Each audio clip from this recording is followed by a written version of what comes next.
For research and planning, we were able to use YouTube and Google because Google was obviously teamed up with YouTube. We had previous knowledge, obviously, of how to use this website through being young and watching YouTube videos and stuff like that. We researched the openings of different thrillers, so we could gain an understanding of how to open our own thriller and gain a concept of how to do it and what it looked like and stuff like that. We looked at similar film openings as our genre, which is a psychological thriller. So that's what we typed into YouTube to find openings of different psychological thrillers, which we found ones like Sinister and things like that.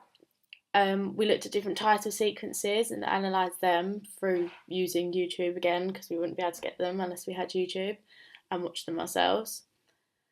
We were able to embed videos that we made ourselves straight to the blog.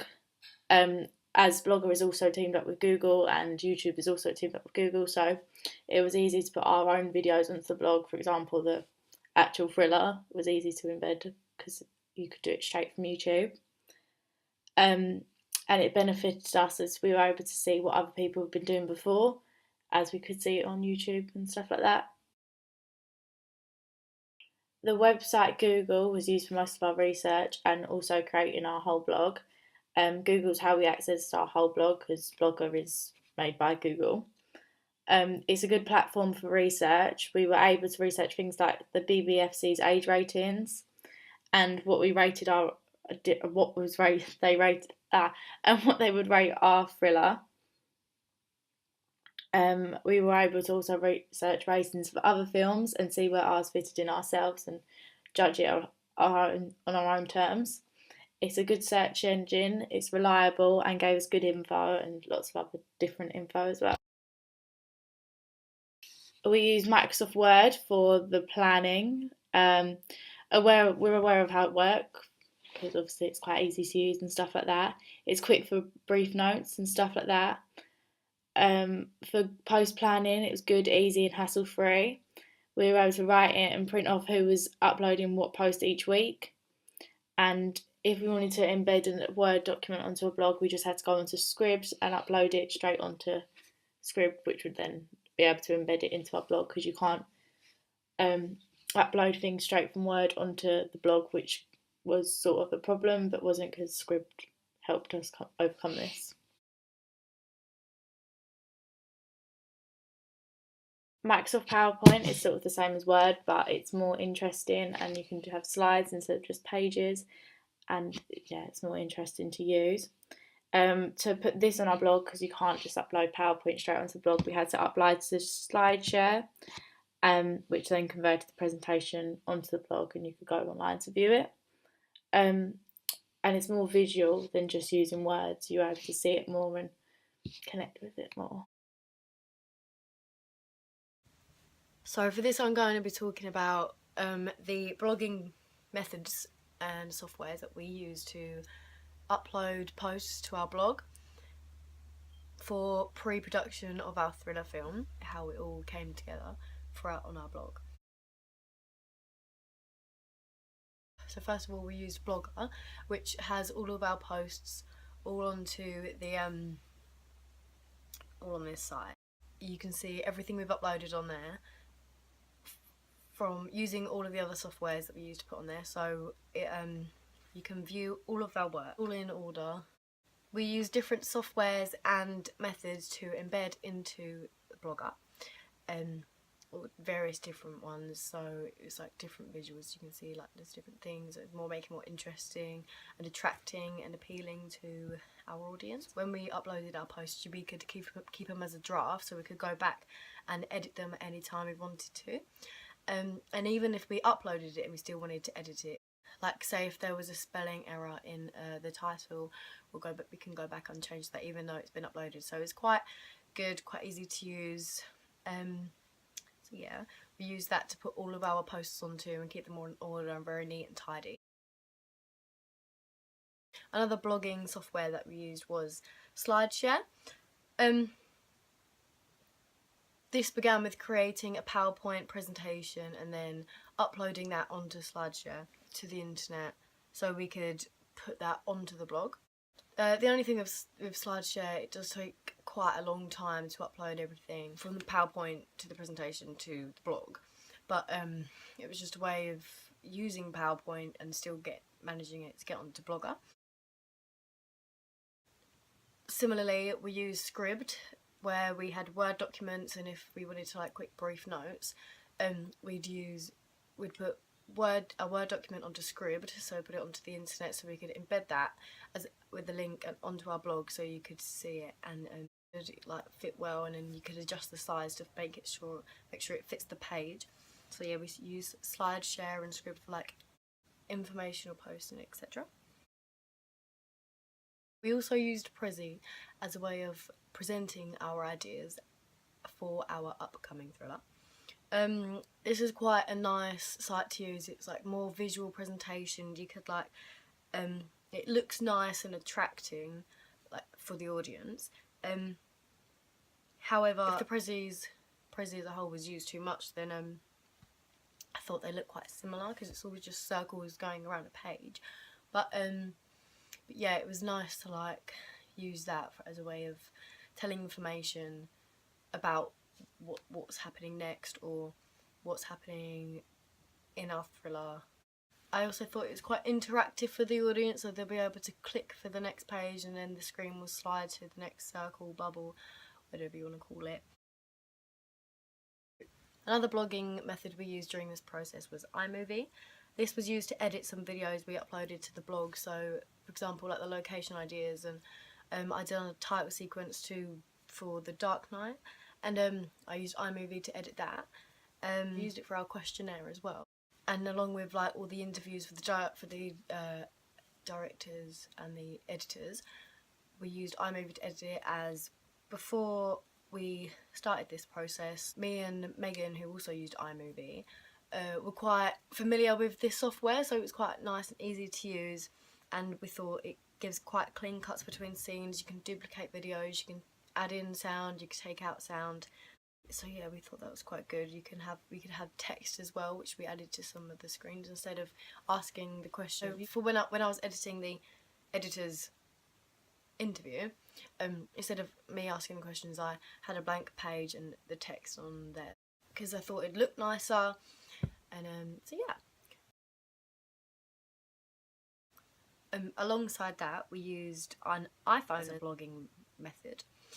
We use this for the camera, so for posts we could take pictures and videos. Both, it was quite multifunctional use, which is very useful for media. We use the iPhone to take photos of things that we could put onto like presentations. So I used it for the props ideas, costume ideas, stuff like that, and it was just quite easy. You could just put it on your phone, email it to yourself, or put it on a USB stick, or attach it to the computer or something. So then from there you can upload it to the blog, and yeah, it was just quite easy because it's just in your hand. Like, each person in our group has an iPhone, so we thought it was quite good to use that for the posts in our pre-production. One other method of our blogging was Piktochart. So for this website, we used this for like to create an infographic.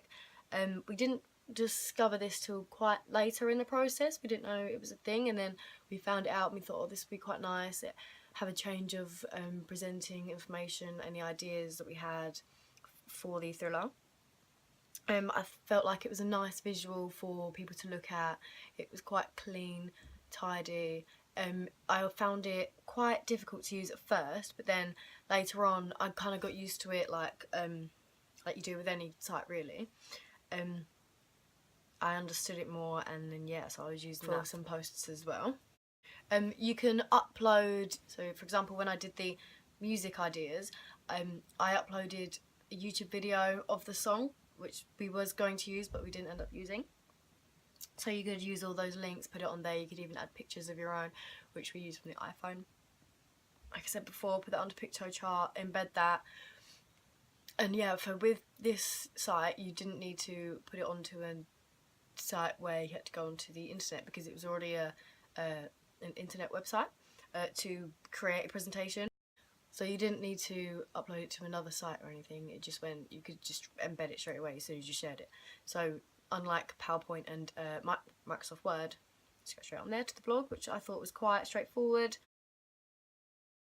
A similar software we used was called Canva, just a bit like Pictochart, but instead of an infographic that I used posters. And I use this for props ideas, and you can put your own, you can upload your own photos from there, which I used for the picture of the knife.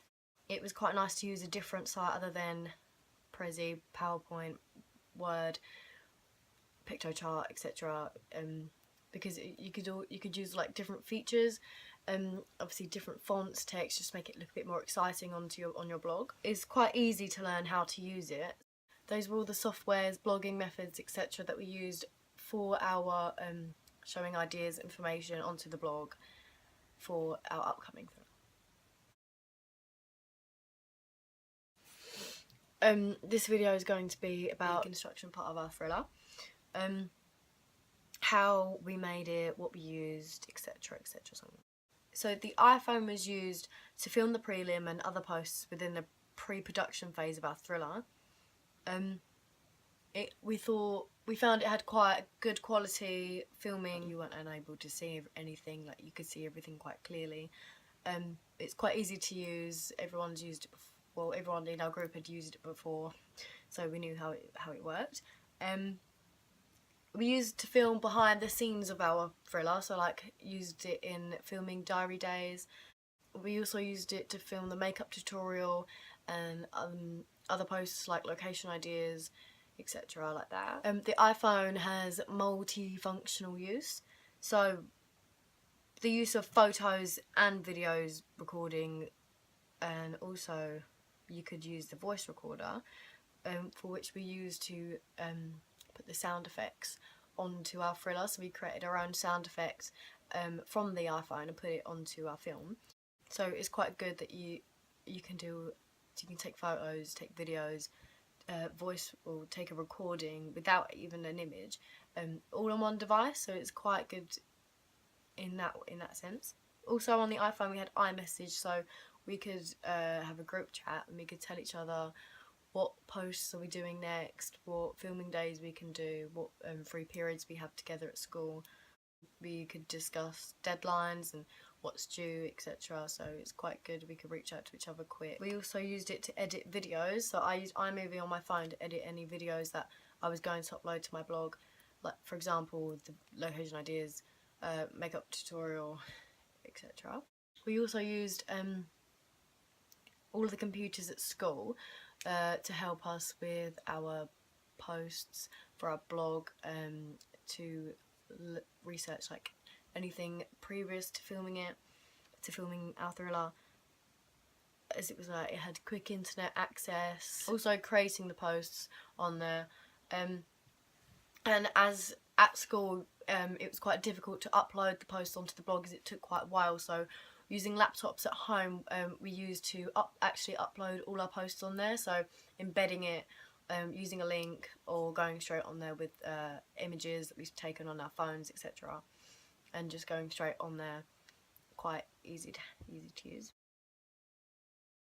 We also used a camera that we had to film, so I already had it, so we just thought we might as well use this, as we tried filming with both, the iPhone first and then with the camera, like similar scenes, and then we felt the camera had better quality, and it was quite like easier to use, as we could just put that straight onto the editing software which we used, which was a MacBook, using iMovie. But so yeah, the camera, we also felt like it worked well, as we used the camera for the actual film, and we used the iPhone camera to film like any posts previous to the actual film. So it's quite nice that we used the iPhone and the camera, as it's quite separated, so we wouldn't get confused, and there wouldn't be like an overload of storage in all of the one device. So we could split it up, and obviously we took loads of different shots using the camera, shot from different angles, just to see what one was the best. We also found on the camera it was easier to zoom in whilst filming, so when we was using an iPhone. We had to zoom in like pressing on the screen, and it would like register it a bit. So we felt it would be better to use the camera for the actual film, for the construction of our thriller. So yeah, that's why we used that. I also used a tripod on top of our camera because it kept stability. Filming shots we wanted to keep still and not any jittery movements. We also used the tripod with the phone, like I'm using now, as it's not moving. That was all of the construction that was used during making our thriller film, previous to it, during production and post-production.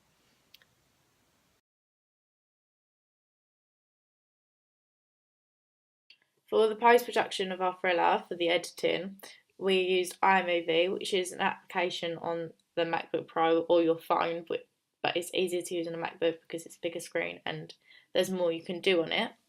It's advanced technology, and there was available to add text to what we were saying onto the screen, and it was used for our opening credits also. We knew how it worked before from creating our prelim and editing our prelim and other experiences. It had good transitions to use to assist identifying the flashbacks to the audience, because obviously we had different transitions for our flashbacks in our thriller. So these were all very good and updated all the time and easy to change, and it was easy to view and edit, and yeah, it was a good program to use.